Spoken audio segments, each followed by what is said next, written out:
Welcome to Human Risk, a podcast dedicated to the understanding of human behaviour as a risk. Here's your host, Christian Hunt. Hello and welcome back to the Human Risk podcast. My guest on this episode once said, "In the slippery world of risk, uncertainty, change and complexity, hard and fast rules can be rare and sometimes a trap." So he's a perfect guest for a discussion on human risk. Gerald Ashley specialises in business risk and decision making. His work concentrates on trying to understand decision-making, risk-taking and human behaviour in the face of uncertainty. Prior to concentrating on decision-making analysis, Gerald had a 25-year career in banking in London, Hong Kong and Basel. He is a fantastic character and such a lot of fun to spend time with. As someone who tells great stories, I was absolutely astonished to discover that this is his very first appearance on a podcast. So I'm delighted that he's chosen the Human Risk one to mark that special occasion. So please sit back and enjoy my incredibly thought-provoking conversation with storyteller and all-round raconteur, Gerald Ashley. Gerald, welcome to the Human Risk podcast. Christian, great pleasure to be here. How are you? I'm very well indeed. And look, before we get into a host of different topics, can you just give my listeners a sense of kind of your interest in the sort of topics of risk and behavioural science, where that came from? Yeah, sure. My background, as people will see, is in finance. And I think we went on an amazing risk journey in finance from the days when I first started in the city in the late 70s. By the mid-80s, when all the markets had opened up and there'd been a lot of deregulation, a lot more risk was being taken or was allowed to be taken. And a lot of different approaches were tried. And the main approach that was tried was mathematical, was to say, let's look at distribution of outcomes.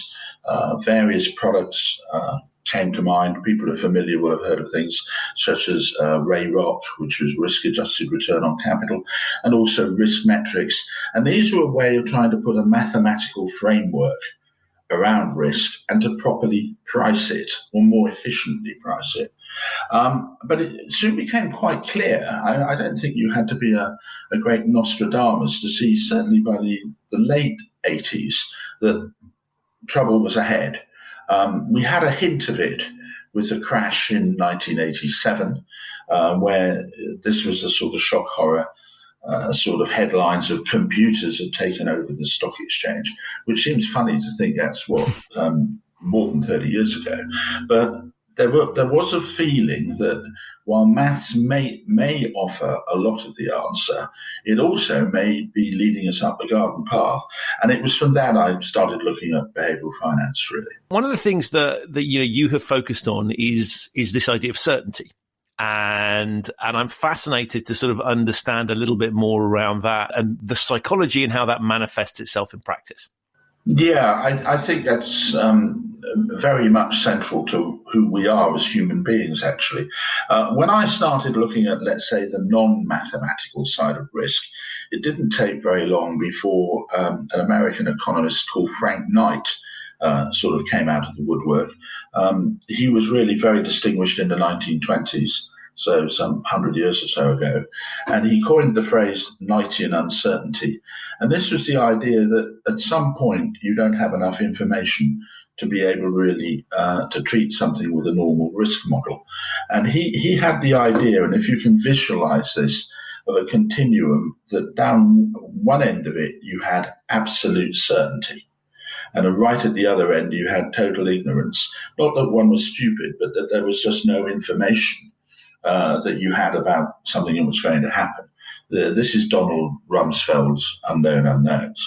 So the first thing to say about certainty is, of course, it's a philosophical construct. Nothing is absolutely certain. Everything's slightly floating and is dynamic. Nothing in the world is fixed, with the possible exception of American professional wrestling, of course. But essentially, there are some things that are very close to being certain, and they're very easy to model, and we like it. We like the certainty that sunrise can be predicted tomorrow at a certain time. We like the certainty of having a job. maybe we get a lot of spiritual comfort from following a particular creed or religion.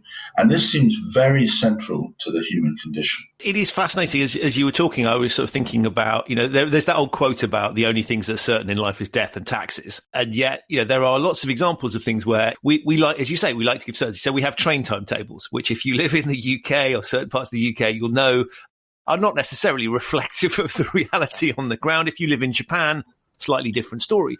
But I think there is something interesting, as you say, that we like to have guarantees and certainty. And so much of financial services in some respects is about offering that. So you give people insurance products and you offer them, there are derivatives there that allow people to, for legitimate and perhaps less legitimate reasons, take the edge off and the uncertainty off and provide guarantees. Yeah, I mean, if you like it, we're buying into a framework, and a framework that gives us comfort and a certain amount of ease. It's not my specialization, but certainly at a general level, when you look at evolution and how we as humans have evolved and developed over time, we are still very keen on finding the next food source and nailing it down and being certain to get it. And I think those sort of traits show themselves across a whole range of our behavior. And of course, the commercial world has picked up on this very quickly because certainty sells. The big boss says, look, give me the solution. Give me the answer.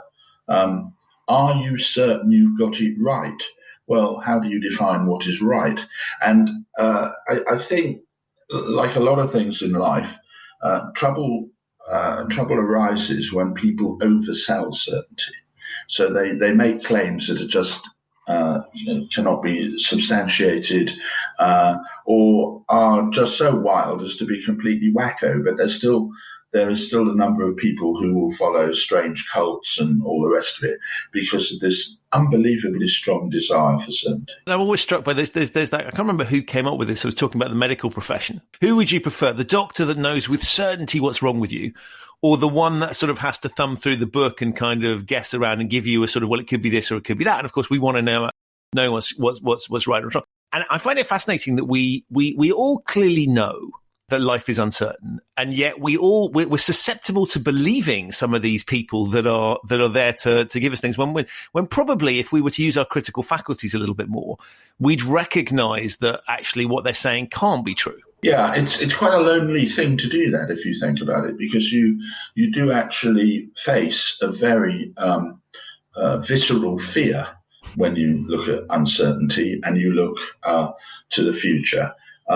What we tend to do is try and find maybe partial solutions. So this is why things like scenario planning are quite good, because we kind of run through all the potential ideas. But scenarios would go out the window if we could only find the person who could sell us the solution who would do it. The truth is, much of life is about sort of learning by doing. That, of course, doesn't apply to skydiving, but a lot of what you do is through experience and sort of taking knocks and making mistakes. And of course, that's very important, because if you look at evolutionary theory, we are a product of mistakes. That's what mutations are. There's a copying error, and through a remarkable set of circumstances, evolution has developed both you and I. It's done that without any great deal of thought, of course. It's just done it blindly. And the thing about that is it is about trial and error. And so there's this tension, I think, between us wanting everything to be certain. But if we're going to advance into the future, into that darkness that is tomorrow, you have to have some sort of flexibility and innovation and the ability and willingness to do trial and error. That's really interesting, because when I look at sort of corporate organizations where in order for companies to survive, you say, if you don't innovate, you are going to become extinct, because particularly now where digital allows a whole host of innovations that might not have been possible in the past. And so you have a lot of companies trying to clamp down on things. We have zero tolerance for this and zero tolerance for that. And it's sort of, and I think there's a fascinating piece around quarterly reporting as an example. Companies constantly having to report back. We constantly have to demonstrate growth, because that's how we justify our existence, and chief executives get paid vast sums of money for demonstrating growth. And yet, as you say, it's the screw ups are going to happen, and there's an inevitability to it. And we seem to be very unaccepting of that. And I think the real manifestation that I see at the moment is politicians who are unwilling to admit they've made mistakes. So there's this narrative of we've got everything right, when clearly, and you and I are both sat in a country where this example is playing itself out beautifully, clearly there have been screw ups, but people don't want to admit to those because there's something wrong in failing. And maybe there's a certain amount of fault with the electorate in that we don't like the idea that, we haven't selected the A-star team to run the country. And, the electorate tends to punish politicians who are overly honest sometimes, and maybe that's what we sort of reap as a requirement. The other element to all of this, we talked about certainty a lot. We talk a little bit more about uncertainty. What Frank Knight was trying to say was that some things lend themselves to being modelled, so that you've got a large amount of data. Of past data. I gave an example earlier of sunrise or sunset or tide tables or all of this. Because we've got a heap of past data and we've observed they're cyclical in nature, it's quite possible to extrapolate forward with almost blinding confidence that we know what the sunset will be in the year 3000 on the 10th of January. We can't be 100% certain because some event in the meantime may happen. We may have blown ourselves to bits with nuclear power or whatever, or maybe nuclear weapons rather. But what the problem is that in life, not everything is like the tide and sunset. A lot of things we've only got partial information. And there comes a point where things are not at all certain that there's a cycle, and it's not at all certain you've got enough past data to be confidently able to extrapolate forward. That, of course, doesn't stop us, because the old phrase, if you've got a hammer, every problem is a nail. I would say nowadays, if you have a spreadsheet, everything must be something you can stick in a spreadsheet. And if it doesn't count. And that's, again, coming back to this sort of frameworking idea. So the less information, the less certainty, if you like, you've got about something, the less cyclicality or predictability about it, the more you've got to step into a more, a less comfortable area. And a lot of people don't like that. It's interesting because on the one hand, you're right, we like predictability. On the other hand, there are things that we do to excite us and interest us, which involve a degree of unpredictability. And I'm thinking, for example, of entertainment. So we will go we'll go to the theatre, or we'll watch a movie, and we sort of have an idea what's going to happen, and we know how long we're committing to it. But part of the reason we watch it is to see what happens. So part of the reason you get successful TV shows is that you don't know who done it, being a prime example, right? You're hanging around to find out who, the clue is in the name, who has done it. Or we go and do, skydiving is the example you gave. There's a little bit of risk taking and uncertainty around it. Or we travel to a foreign country, or we try food we've not tried before. So there is a little bit of us that seems to want that sort of energy of uncertainty, albeit that you're absolutely right, is that people's propensity to push that to the limits sits with, there's a small percentage of the population that sort of seem to go for take massive amounts of risk. But the majority of us like it. But there is an element of us that's chasing that adventure and chasing that sense of freedom of not being constrained by predictability. Yeah, I get that. I think it's also often in an overall safe environment. So take a good example of this might be something like roller coasters. So in roller coaster, you get quite a lot of excitement. Very unfortunately, very rarely there have been roller coaster accidents, but in general, you're getting the thrill within a controlled environment. And I think that's what a lot of people like. And it's why I think it's quite difficult if we switch the focus a little bit to business for people who say have worked in large, safe organizations, maybe in a very stable type of business that doesn't change, they may either face a form of disruption to that business, or they may become unemployed, and they may find, whether they like it or not, they have to become freelancers or entrepreneurial. And that is frightening to a large number of people. And we all have responsibilities, family and all the rest of it. So people are probably, we tend to be overcautious. At the individual level, that may lead for a slightly duller life, or a very dull life. At the group level, it probably makes a certain amount of sense, because we buy certainty from one another, in that we buy goods and services and they turn up and are delivered and all the rest of it. So it's quite a sort of complex matrix of things going on there. And it's interesting as well when you talk about sort of interpersonal relationships. You know, you hang around with people, so you get to know them, you build those trusting relationships, and you can you have an idea about how that person will behave, and therefore there's a predictability around that piece. If there's somebody you don't know, you're a little bit more cautious. And there's a lovely German word that always comes to mind, which is unberechenbar, which literally means incalculable. And it's a sort of insult, which is to sort of go, this person is already, don't know what they're going to do. And I always thought that's it's interesting, because on the one hand, that's what comedy is all about. On the other hand, it's a big insult, because you go, there's a lunatic here who might do something crazy, and I need to step really carefully around it. So I think it's fascinating when one thinks about those interpersonal dynamics. The same thing applies. Yeah, I absolutely agree. That's a new German word for me. I don't know that one. I've been called it a few times. That's why. That's why you're familiar with it. And maybe another sort of angle to think about here is that you touched upon this idea of modelling things, and you can see why models suddenly appear, because they seem to offer an answer. So, you could take this philosophical idea that, well, we'll get all the data. We'll get truckloads of data, and then we'll get the boffins in who can do the curly brackets and all the rest of it. And not only will they come up with an answer, but they'll come up with an answer to 10 significant figures.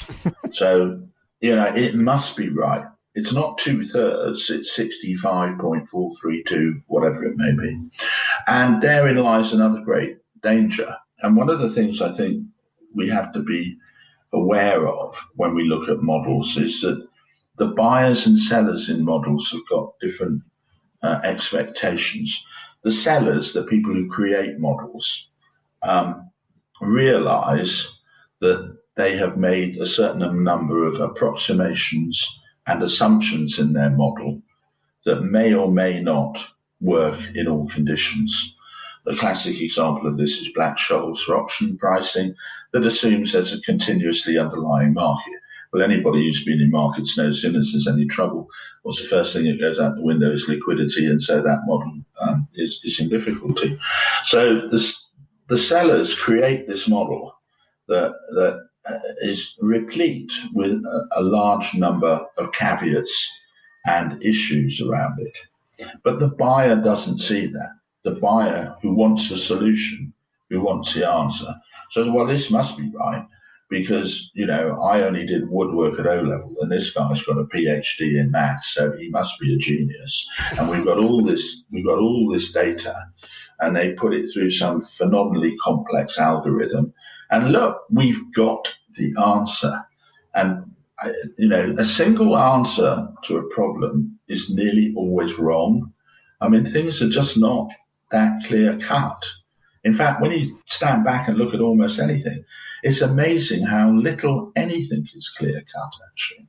And so I think this sort of tension in models is the sellers or the makers of models are misunderstanding what the buyers think about that model. The buyers are not worried about all the assumptions. They just want the answer, and they want it now. There's a little bit, of course, of being slightly cynical around you can make the opposite argument. Say the sellers understand perfectly what the buyer's perspective, and they're pushing something that presses the right buttons. I will, if one looks at the way products are marketed, whether that's a digital product or something intangible like insurance, or whether that's every single thing is sold as being the perfect solution to X. And there's never any sort of admission of kind of, well, this is a bit crappy. It's all, and because I think that plays into that. It's sort of, I want to know that when I'm buying a car, that I've made the best possible choice. Yeah, I think that's true. And then again, maybe to pull it out to the big picture thought, which is again to sort of slightly lean on evolutionary theory. I think a lot of people, and this certainly was true of myself until I sort of studied it a bit and gave it some thought. People think that progress advances at a sort of steady rate. Everything's kind of a little bit better than last year. And, in some ways that's true. So if you buy a car now and you've had the same crappy old car for 20 years, you're quite astonished at what, the kit and equipment that comes. But it will have crept up on you every year. But it's just that your reference point is from 20 years ago. And that's classic incremental change. And the vast majority of the world, for the vast amount of time, is in some form of incremental change. And then occasionally we get a disruption. Now, this in evolutionary theory is known as punctuated equilibrium. Doesn't exactly trip off the tongue, but what it's saying is that there are periods where things are really quite quiet and gentle.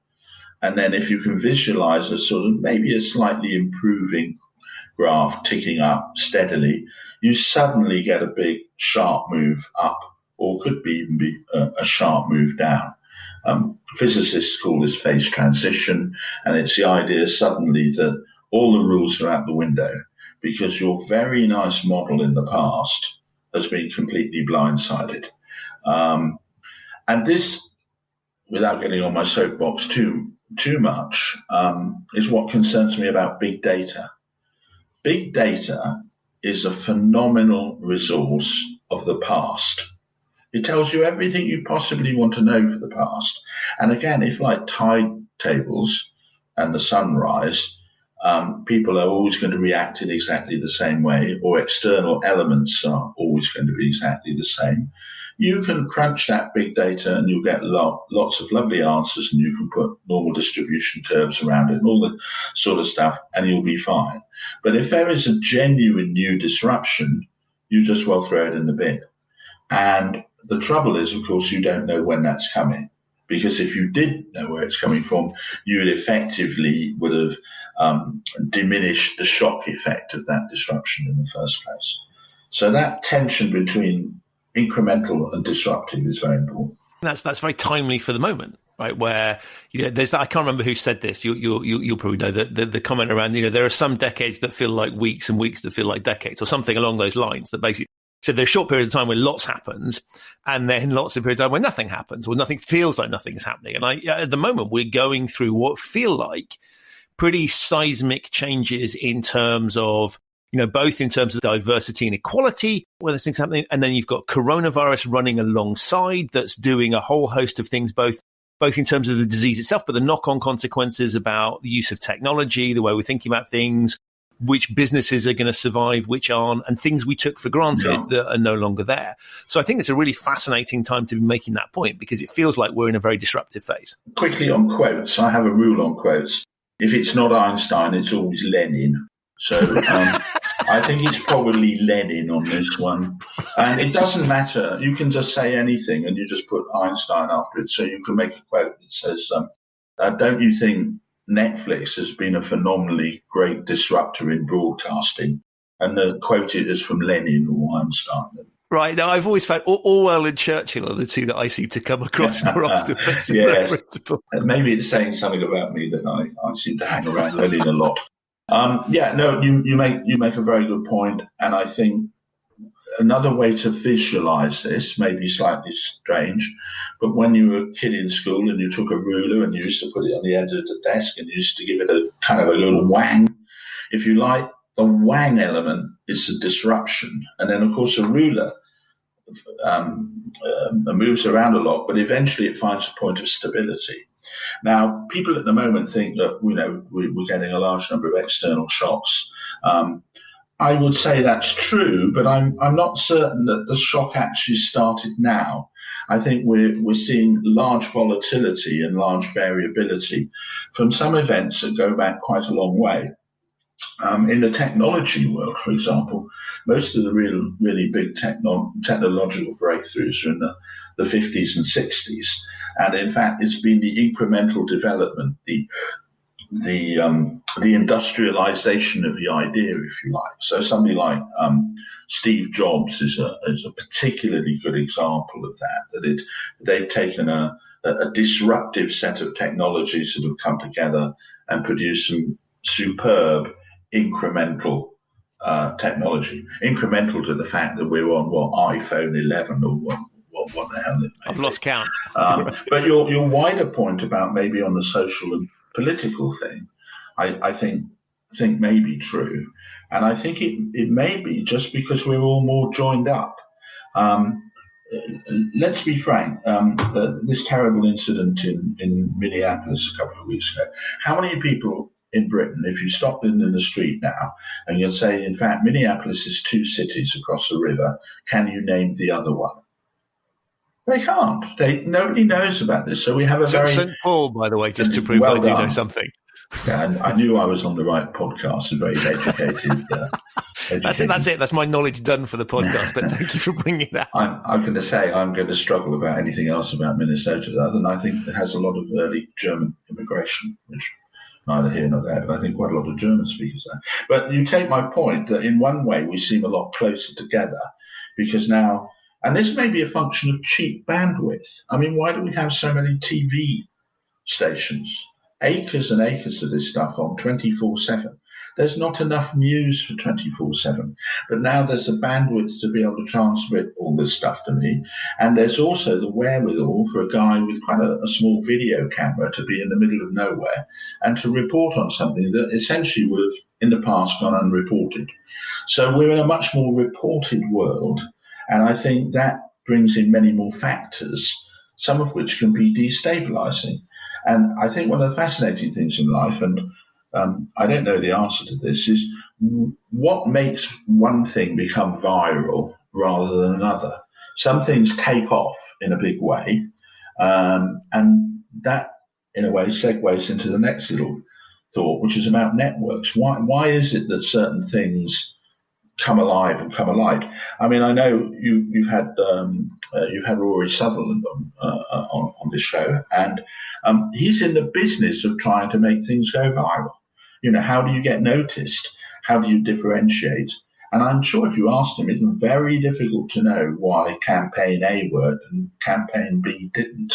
And so back to the certainty thing, we're being rocked a bit, I think, by all this new information in this more connected world than we're used to. Picking up on the viral thing, it's amazing when you start to play in this space because the things and I haven't had anything go properly viral, but the things that seem to fly on social media, if I just click a link, put a link to an article that someone else has written, that seems to go nuts. If I make effort to write something myself, I put a lot more, it has much less traction. Now I recognize the biases in that I think my content is clearly more valuable than other people's, and therefore. But it is fascinating. There is no logic to it. But I guess if it was logical and simple to dissect, people would be gaming that. And maybe the more sophisticated people are truly gaming that in a way that we've seen, interference in elections and everything else. But you're right. It's a fascinating piece. And I think what we're seeing at the moment is an inability for us to be able to handle all the data that's hitting us. And so I think we're drawing the wrong conclusion. And I think that's where you get this manipulation piece at the moment. Is we're not designed to take on board all these different pieces of information, and we can't calibrate where it's coming from anymore because I don't know whether is it genuinely someone filming something in the back of Beyond, or is it being faked from St. Petersburg? Yeah, and it's fascinating to sort of work that out. And I don't know what the answer is because I don't think we're equipped to deal with it. No, and you might even take a slightly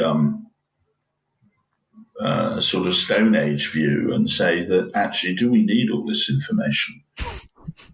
But again, something is going on in our heads that we are absolutely gripped with all this stuff.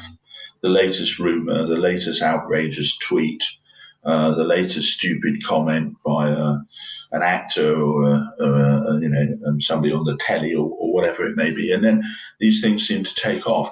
But in the sum total of whether it's helping me get through the day on the planet, why am I bothering with this? I have no idea why I'm bothering with it. But I think you're right that the cynical or the calculated view that it's quite easy to manipulate people is very true, potentially very sinister.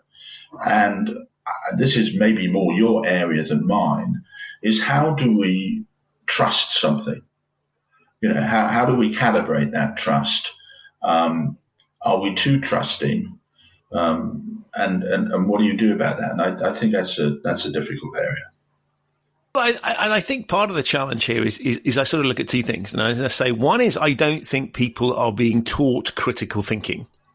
That doesn't seem to factor on and I make that presumption purely because I see large swathes of people not clearly displaying a complete lack of understanding of critical thinking. So either they've got the faculty and they're not deploying it, or they've probably never been taught it. And I think it's very interesting that we maybe we pick it up as we look at things like history.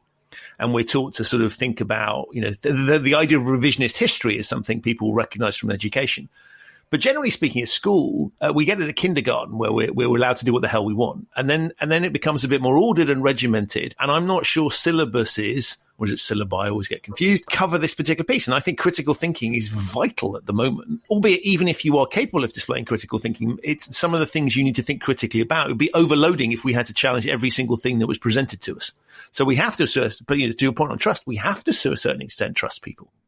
Yeah, and this is why I suppose there are worries about various institutions, whether they be government, whether they be commercial institutions, or just sort of things that are general utilities in life.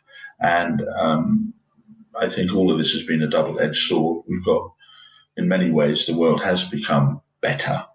All the statistics show pretty on nearly all measures that life as a whole is getting better.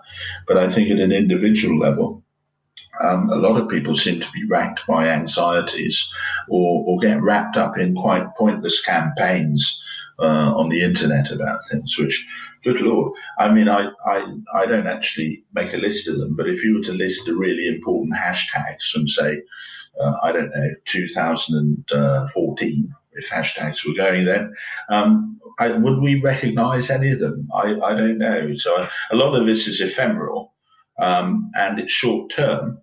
And of course, we're in the business of being short term. That's what humans are. We like to wang on about long-term plans and long-term lists, but the fact is we're short-term, and we look for short-term solutions, and we look for maybe short-term outrage to get angry with as well. But it's interesting. I was thinking, as you were saying, I mean, because we can't predict what will, for example, go viral. So what is going to flow through the network? There's an argument that says actually the reason some of these things bubble up to the surface is because it's part of a bigger thing. So you put a hashtag out there, you probably don't know at the time what impact that's going to have. And so there's this piece that says the reason that, it's almost wisdom of the crowds. Everybody throws things out there and we see what we like the look of. And, I think there's some interesting pieces that we see nowadays. And I know you're a big fan of hers, but if you look at Greta Thunberg as an example, there's somebody who just decided to go on a little protest and sit outside I think it was her town hall every Friday and bunk off school. And I think it's really interesting what's happened there, because she didn't set out and say, I'm going to change the world. She just went, I'm going to go and do my thing. And that thing blossomed. Now, there will be lots of examples, and of people who have tried to do similar things that have failed miserably, who are still sitting outside their proverbial town hall, waiting for their Greta moment to appear. Well, yeah, and there are two things there. She's clearly been a catalyst for what I'm personally not particularly certain. But also, of course, we're applying a good bit of, as you've alluded to, survivorship bias here, because in fact there are 100,000 Gretas out there, if you can imagine such a thing, and only one of them has come to the surface. we just do not remember who got the bronze medal in anything in the 2012 Olympics. Nobody cares. And that is really, really brutal thing to say, because, when somebody wins, they always say, well, I have to thank mum and dad because they got me up at 4 a.m. and I ran round in circles for 16 years and I got faster and faster and here I am and I've won an Olympic gold medal. The guy or the girl or whoever came 4th, 5th, 6th and 7th also got at some godforsaken hour for more than a decade and also ran round and round and round in circles or whatever it may be. But we dismiss them or we forget them. And so that's an element of becoming viral. I mean, of course, people employ professionals to try and get them, get noticed. I love all these celebrities who are always in the newspaper whining that why won't newspapers leave them alone, when they were actually employing PR agents to keep them in the newspapers. I mean, as an opposite example of that is John Paul Getty, the oil billionaire, and I don't think he was particularly successful at that. But in the 1960s, he hired a US PR firm to keep him out of newspapers. And if you think about it, that's a hell of a difficult thing to do if you've already become prominent. But, there's a big industry of trying to be noticed. And there you go. Right. And I'm reminded of the fabulous Barbara Streisand story, which, if listeners don't know, this is amazing, where some photographer had taken a picture of the coastline, which included a picture of her house. She was really irritated that she'd had her privacy invaded, so tries to sue the guy. And in the process of suing, it exposes, so more people looked at the picture as a result of that than would have done anyway.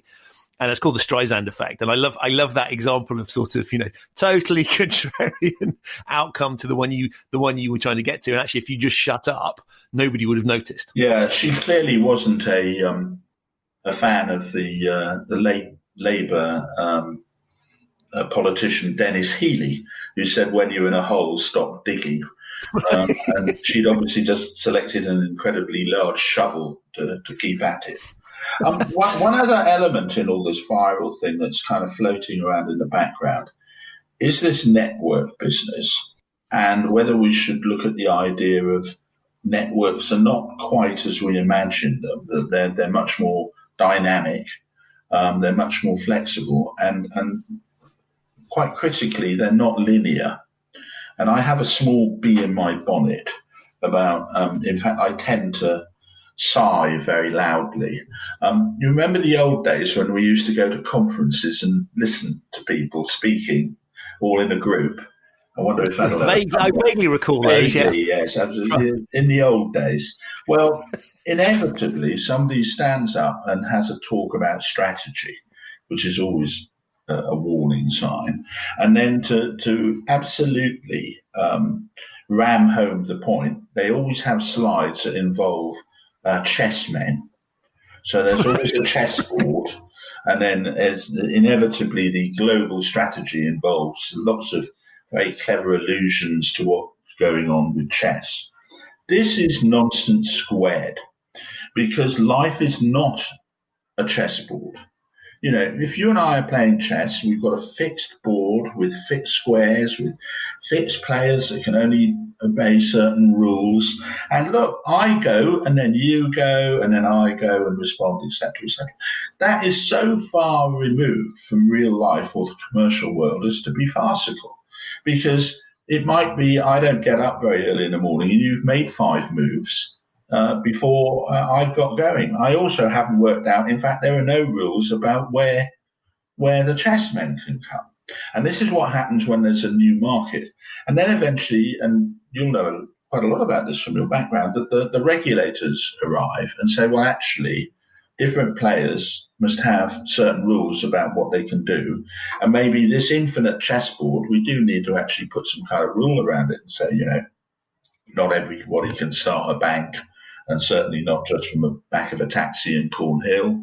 You've got a certain thresholds and all the rest of it. But I do worry when people look at the world and think of it in terms of games and chessmen or poker or whatever. Nassim Taleb called this the ludic fallacy, and it's a wrong way to think about that darkness that is only just an inch in front of us all the time. It's not a nice chessboard. And actually, it's not necessarily two players. Could Oh, be. no, absolutely. There was a great cartoon in The Guardian about a year ago about, there one mentioned the B word, Brexit negotiations. And it was a three-dimensional chessboard with about 30 players. And, and it had the comment underneath saying the current state of play or something like that. And that is much closer to reality. And we kind of know that. You know that if you do something like how you negotiate buying a car or who you marry or whether you're planning a divorce or whatever it may be, any big decision is clearly not a chess game. So what we should be doing is thinking about non-linear networks. If people are interested, they need to start looking up things called complex adaptive systems and complexity in general. There's some very good books. Let's plug a book by somebody. Paul Ormerod has written a very good book called Positive Linking, which looks at the network effects and thinking about complexity in the real world.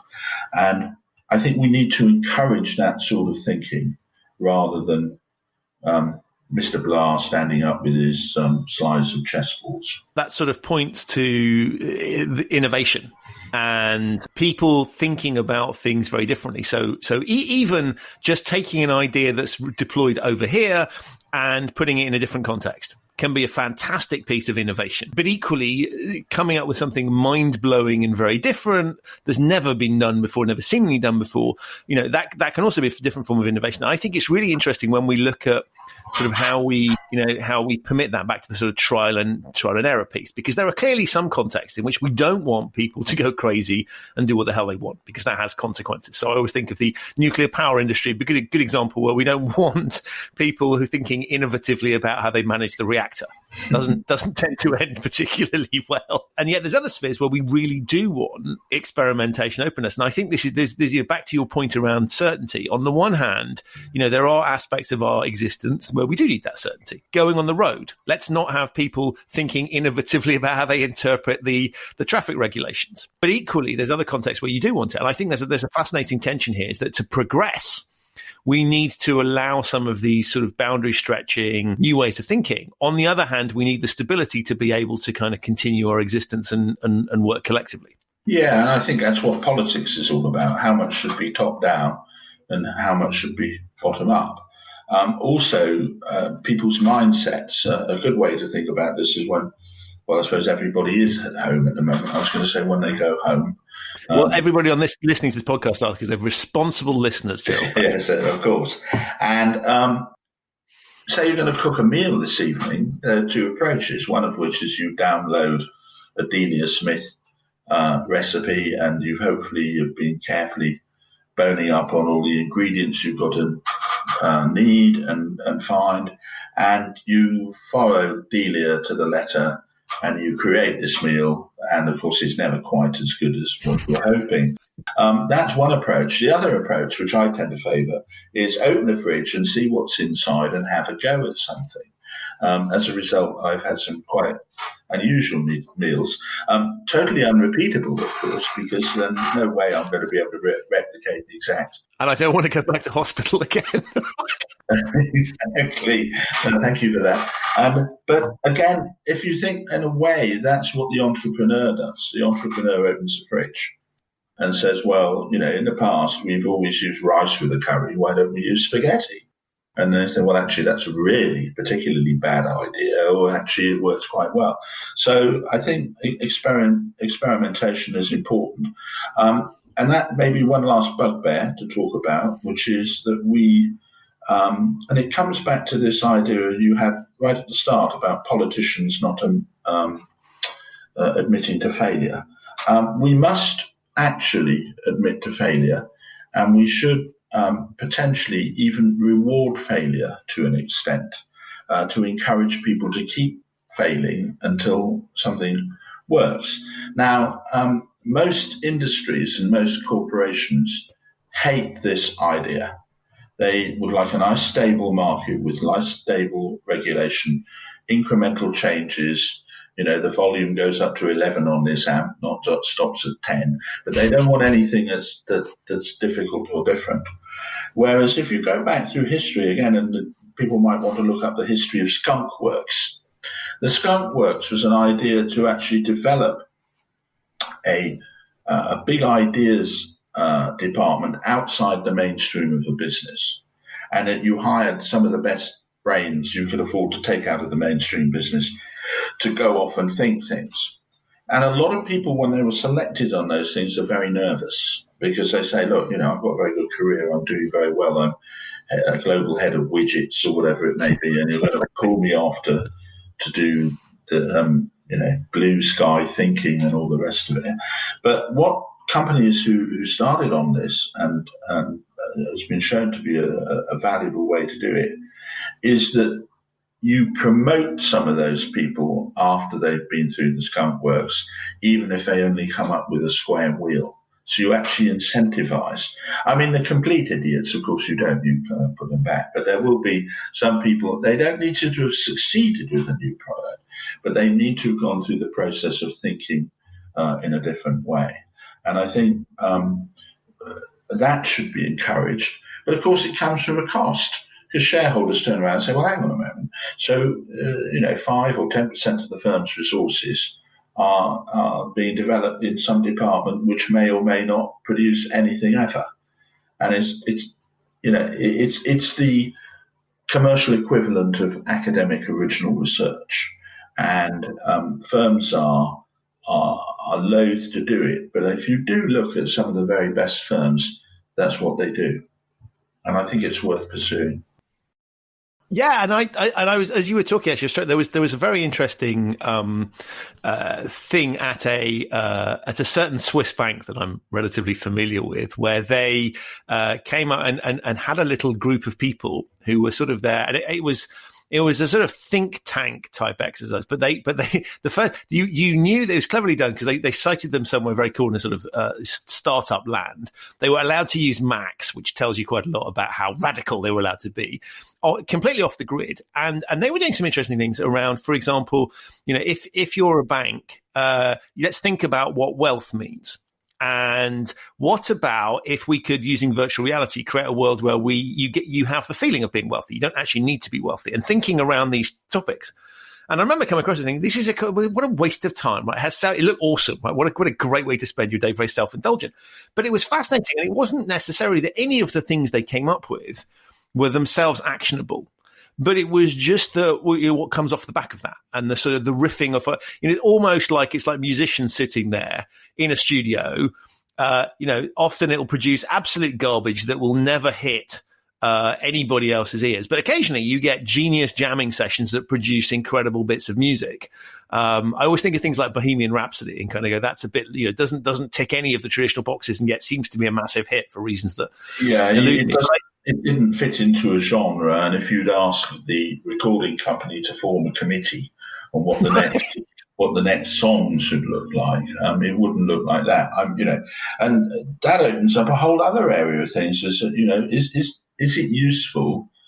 Is it useful looking at focus groups and consumers' opinions about things, because they often are very anchored in the past, and you will know this quote, but Henry Ford, who said that if I'd asked my clients or customers what they want, they would have said they wanted a faster horse. And so it can be quite difficult to break out of wherever you are to think about new things. And of course, it means you just have to get used to failure, because you're going to fail a lot. And people don't like that. Right, and there's something interesting I was reading about Amazon, actually. And if you look at what Bezos has done there, he creates his bookstore and then moves into a whole load of crazy things that are, so he moves into, we'll sell anything. So he then becomes a logistics business, and then he gets Amazon Web Services, and now he's moved into medical testing. And I sort of look at that and go, he is hugely unencumbered because he's able to think freely. But somebody pointed out that, interestingly, his divorce might stop that, because he's had to give 50% of his holdings to his wife, and therefore actually she is potentially not motivated to be collaborative and can block him. So he doesn't have that. The reason he can do that is he controls the company. Yeah, I mean, I don't think they pay dividends at Amazon, do they? They don't pay, the shareholders don't get dividend income. You could imagine she might put her hand up to say, well, why don't we just stay as we are and take a dividend? Right. In fact, that would be a lovely little public signal in a way to see what's going on. So maybe just to pull a few of these threads together, I think a lot of this comes down to being open to new ideas, to realizing that nobody actually knows what's definitely going to happen next. There is nothing definite. Some individuals, some organizations, governments, companies have natural areas which they can, to use Warren Buffett's phrase, have got a natural moat around that they can protect their area. But even the greatest names collapse and fail in time. Empires come and go, big businesses come and go. So it's about trying to encourage people to think flexibly and not to be hung up by any particular mantra. And I think it's quite difficult to do that, to always be open to things, because again, that doesn't play well with the sort of short-term answer, solution, I want it on my desk by Monday sort of mantra that is very prevalent in everything. And I thought, I don't know if you want to hit the stop recording button at some stage, Christian, because we've wittered on a bit. We've wittered on a bit, but before I get cut off by the studio director, we can't go without mentioning one of the important people in all of this, which is, of course, the guitarist Keith Richard. And Keith Richard has the most wonderful quote, which has absolutely nothing to do with what we've been talking about for the last 45 plus minutes, but actually really kind of is important. He was talking about music, and he said, I can't do the impersonation, but you've got to get the sort of language drawl to really appreciate it, which is, he says, look, the trouble these days is that everybody talks about rock. They never talk about the roll. And I can just visualize Keith sort of drawling that phrase out. But it struck me straight away, because if we substitute rock for certainty and the roll for uncertainty and questioning things, I think that's very true. We talked a lot this morning about the buying and selling between ourselves of certainty, and everything a lot of life concentrates on certainty, whereas in fact the real challenge is the uncertainty, is the roll. It is the fact that things are dynamic, things are slippery, things go wrong.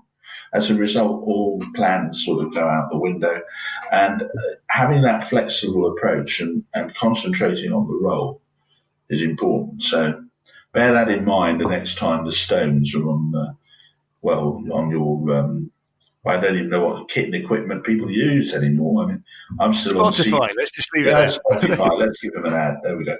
But yeah, so Rolling Stones, just think about certainty and uncertainty, basically. I think that is a fantastic note on which to finish. Wow, so much stuff we've covered. I knew it was going to be wide-ranging and fascinating. I've learned a lot, and I know my listeners will have done too. I will put links in the show notes to things you've done in the past, and also to your website, because I know that people will want to engage further on these things. And he does a mean turn as a speaker, so if anybody's interested in that or just hearing more from Gerald, I will make sure you can connect with him that way. But listen, thank you so much, one, for always being great company, and I look forward to having more physical meetings in future. There's a lunch that has to be done at some stage, but in the meantime, getting you on the podcast is a good substitute for that in a virtual world. So thank you so much for your thoughts and for appearing on the podcast. Christian, thank you very much. Been a great pleasure. Thank you. So that brings us to the end of another episode of the Human Risk Podcast. My enormous thanks to Gerald for some really thought-provoking conversations, and of course to you for listening. If you're new to the podcast, then you can subscribe wherever you get your quality audio content. If you had a chance to leave a review at the same time, that's hugely appreciated. It allows other people to find the show and for me to continue to invite high-quality guests onto it. If you're interested in learning more about Gerald's ideas, links to his books and speeches that he has done, you'll find links to all of that in the show notes. Only thing left for me to say is thank you again for listening, stay safe, and I'll see you very soon on another episode of the Human Risk Podcast.